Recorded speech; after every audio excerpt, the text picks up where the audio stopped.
L'Afrique du Nord, terre de conquête et de brassage culturel, a connu de nombreux maîtres. Les Romains, après des siècles de lutte, avaient réussi à imposer leur ordre et à transformer la région en un grenier à blé pour leur vaste empire. Mais l'arrivée des Vandales au 5e siècle après Jésus-Christ a bouleversé cet équilibre fragile. Ces guerriers germaniques, adeptes de l'arianisme et animés d'une soif de conquête, ont balayé la présence romaine et instauré leur propre royaume, semant la division et l'oppression. Cependant, le destin des Vandales en Afrique du Nord n'est pas un long fleuve tranquille. Leur royaume, fragilisé par des divisions internes et menacé par l'ambition de l'empereur byzantin Justinien, va s'effondrer en quelques années, marquant la fin de leur domination et le retour de l'Afrique du Nord sous le contrôle de l'Empire romain d'Orient. Hildéric, petit-fils de Genséric, le fondateur du royaume vandale, accède au trône en 523 après Jésus-Christ, à la mort de Thrasamund.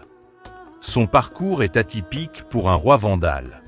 Né en 459 d'une mère romaine, Eudocia, fille de l'empereur romain Valentinien III, que nous avons brièvement évoqué dans la vidéo sur le sac de Rome, il passe une grande partie de sa jeunesse à la cour de Constantinople, où il reçoit une éducation romaine et se familiarise avec la culture et les mœurs de l'Empire romain d'Orient. C'est là qu'il se lie d'amitié avec Justinien, le futur empereur byzantin, une amitié qui aura des conséquences importantes sur son destin et celui du royaume vandale.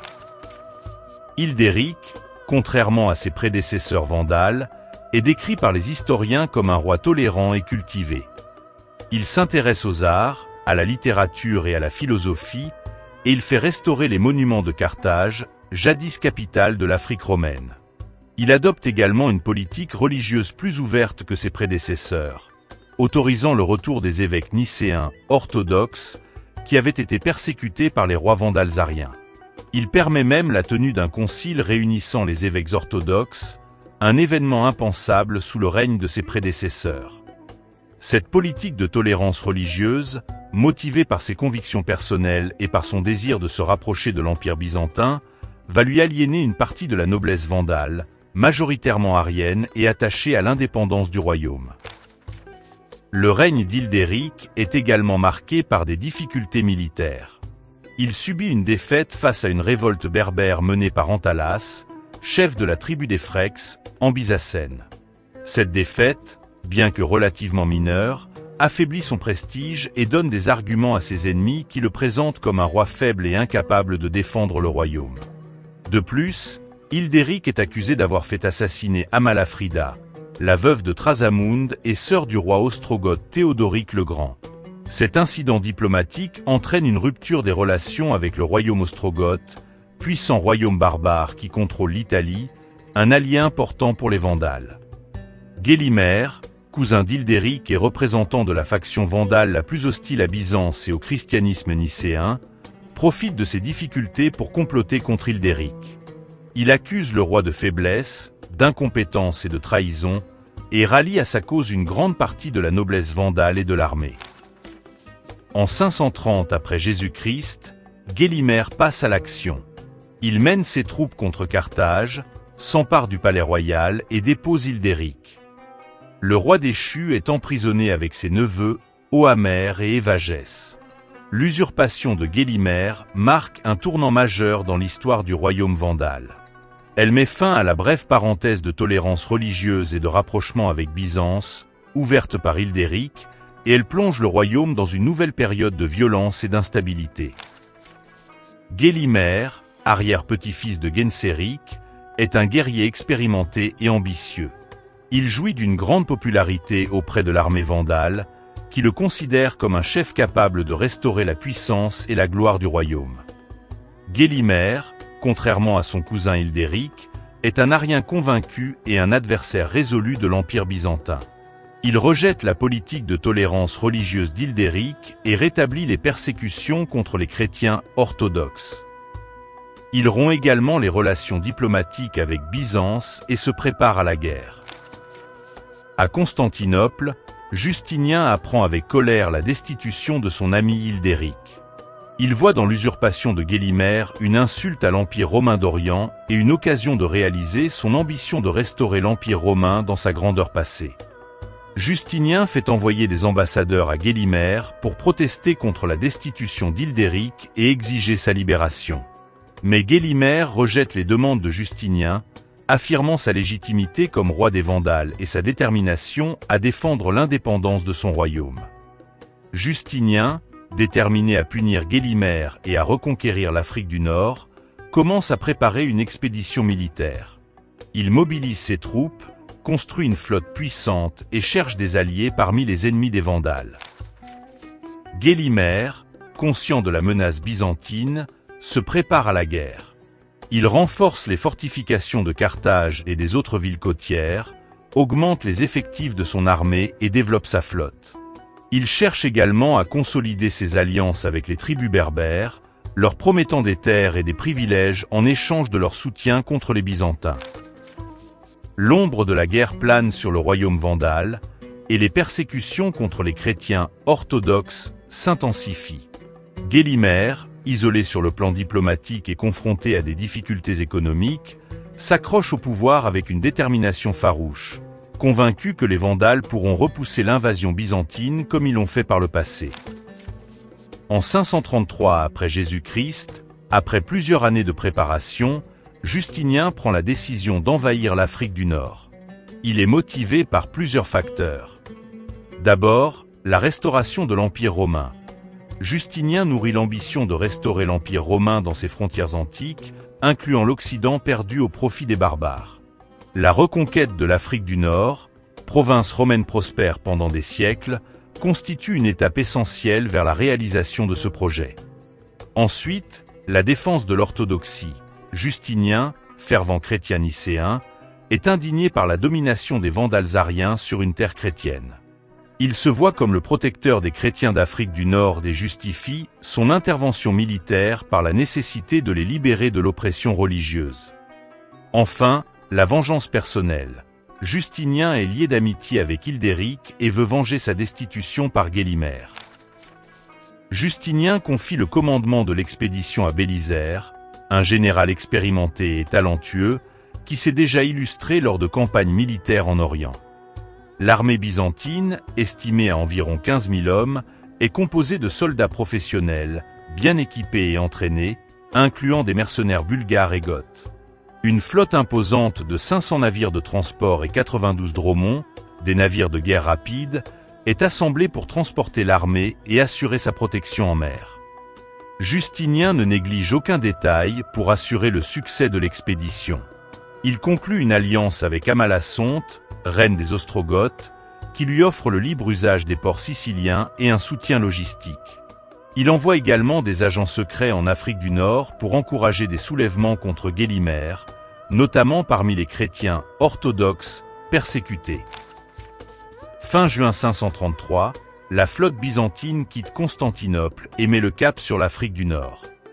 Après une escale en Sicile pour se ravitailler et embarquer des renforts, la flotte byzantine traverse la Méditerranée et débarque à Capuvada, actuelle Chéba, en Tunisie, au sud de la Byzacène, fin août 533.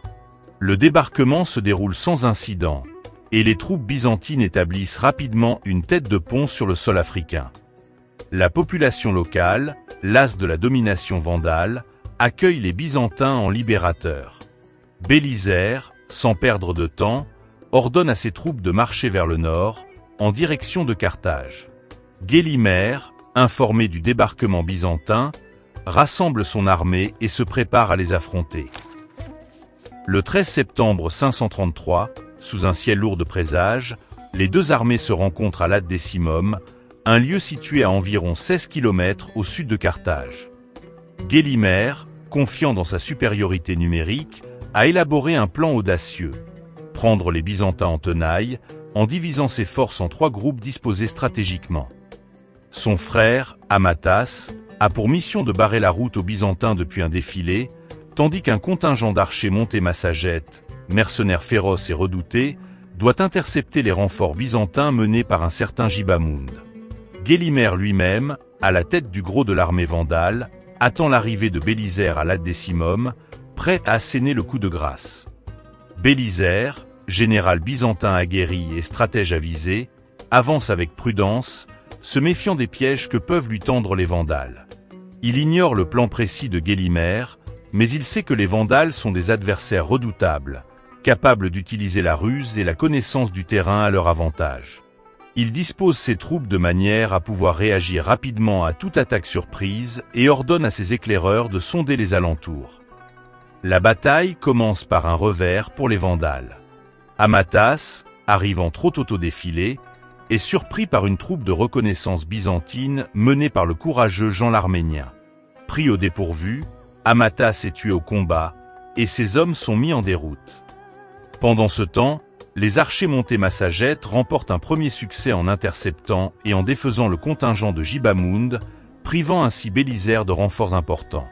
Gélimer, ignorant la mort de son frère, exulte en apprenant cette victoire et se lance à l'attaque des premières unités byzantines qu'il rencontre à l'Ad Décimum. Les Vandales, en supériorité numérique à cet endroit, repoussent les Byzantins, qui semblent ployés sous le choc de l'assaut. Mais le destin bascule lorsque Gélimer, poursuivant son avancée, découvre le corps sans vie de son frère Amatas. Pris de court et bouleversé, il se détourne de la bataille en cours et ses hommes baissent leur garde pendant qu'il enterre son frère sur le champ de bataille, sans donner d'ordre à l'armée. Cette décision, dictée par l'émotion plutôt que par la raison, va sceller le sort de la bataille. Bélisaire, observant la confusion des Vandales, comprend que l'occasion est trop belle pour la laisser passer. Il regroupe ses forces, qui sont désormais en supériorité numérique suite au retrait d'une partie de l'armée vandale, et lance une contre-attaque fulgurante avec sa cavalerie. Les chevaliers byzantins, frais et aguerris, s'abattent sur les Vandales désorganisés, semant la panique et la déroute.